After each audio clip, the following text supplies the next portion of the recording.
मेरी दो पत्नियां। रोहन नाम का व्यक्ति अपनी पत्नी और अपने बेटे के साथ रहता था।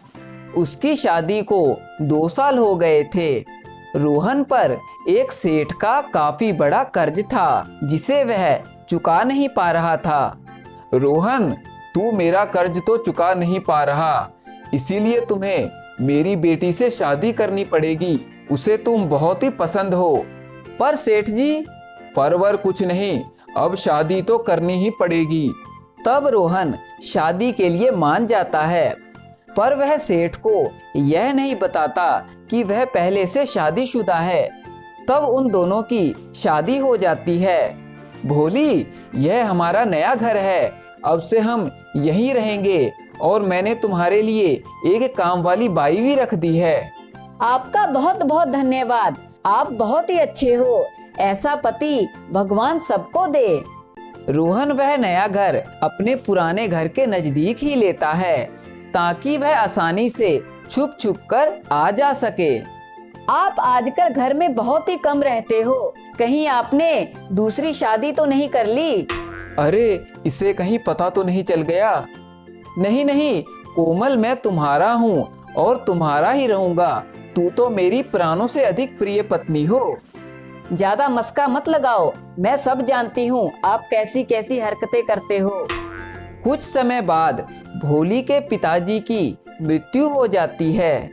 भोली, मुझे बहुत अफसोस हुआ कि सेठ जी पूरे हो गए। आप उन्हें सेठ जी क्यों बोल रहे हो? वे तो आपके ससुर थे ना। हाँ हाँ, मुझे पता है भोली। तू खा ले अब नींद की गोली और सो जा होली होली। मेरे पिताजी नहीं रहे और आपको यहाँ शायरियाँ सूझ रही है। जा जल्दी जाकर उन्हें भोग लगा। वो क्या कोई भगवान है जो उसे मैं भोग लगाऊं? जो कहा है जल्दी कर, नहीं तो एक दूंगी रख कर। बुढ़े, तू तो चला गया पर मुझे फंसा गया।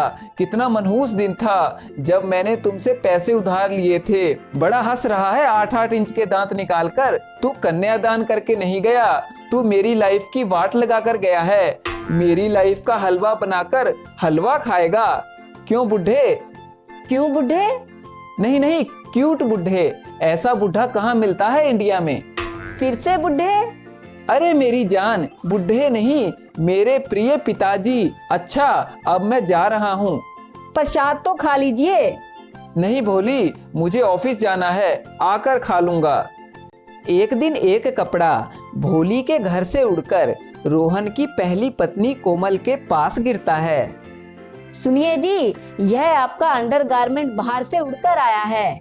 अब मुझे क्या पता किसका है ये, किसी और का होगा। नहीं जी, यह आपका ही है। मैंने आपके सभी अंडरगारमेंट पर धागे से स्टार बनाया है ताकि यह खो ना जाए, और इस पर भी वही स्टार बना हुआ है। अब तुझे क्या सारी चित्रकारी मेरे कच्छे पर ही करनी होती है? पर यह बाहर से कैसे आया? तभी वहाँ भोली की काम वाली बाई भी वहाँ आ जाती है। मीम साहिब, मेरे साहब जी का कपड़ा उड़कर यहाँ आ गया है। यह तुम्हारे साहब का नहीं, मेरे पति का कपड़ा है। नहीं मीम साहिब, मैं इसे सूखने डाल रही थी तो यह हवा में उड़कर आपके पास आ गया। नहीं, यह स्टार वाला अंडरगारमेंट मेरे पति का ही है। और आप मुंह छुपाकर क्यों खड़े हो? अरे यही तो साहब जी हैं, यह इन्हीं का कपड़ा है। और क्या, मेरा ही तो कपड़ा है, तू क्यों लेने आई है? पर साहब जी, आप यहाँ?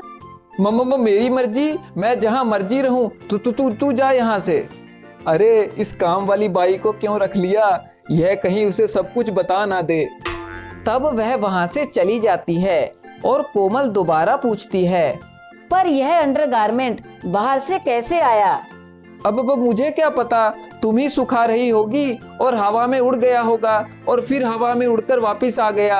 अब इसे फेंक दो, पता नहीं किसने किसने पहना होगा। हे भगवान, आज तो किसी तरह बच गया, पर आगे क्या होगा? अगर आपको हमारी कहानी पसंद आई है तो हमारे चैनल को सब्सक्राइब करें और हमारी वीडियो को लाइक एंड शेयर करें।